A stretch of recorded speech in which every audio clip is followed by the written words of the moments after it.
Bonfire Night is celebrated every November in back gardens and public parks across Britain.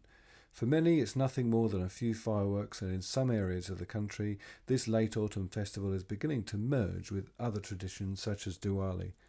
However, in the southeast corner of England, Bonfire Night has a much deeper tradition. The agricultural counties of Sussex and Kent have been associated with the protest of the working people as far back as the peasant revolts of Wat Tyler and Jack Cade, maybe even the Norman invasion. This is epitomised by the Sussex motto, "We won't be druv," to a refusal to be driven against their will. Bonfire societies, uniquely local to this corner of England and which tap into sentiments which predate the gunpowder plot of 1605, mark this famous date with enthusiasm. Although the events are no longer quite as anarchic as they were in previous centuries, there remains a subversive undercurrent.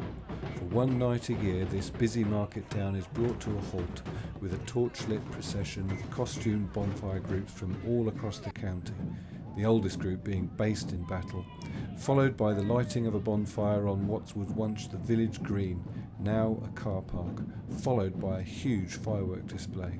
The high street is filled from top to bottom with onlookers, and the event raises thousands of pounds for local charities.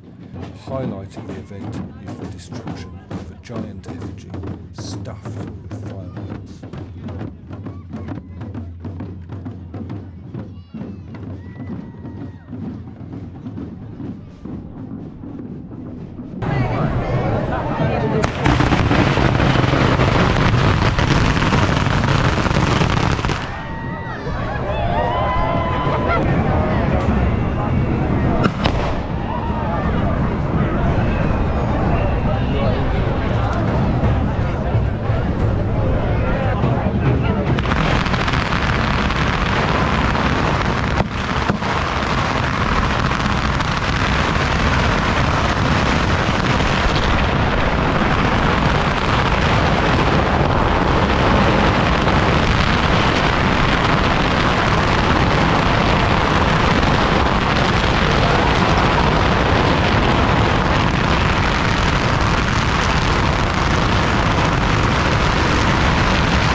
Wow.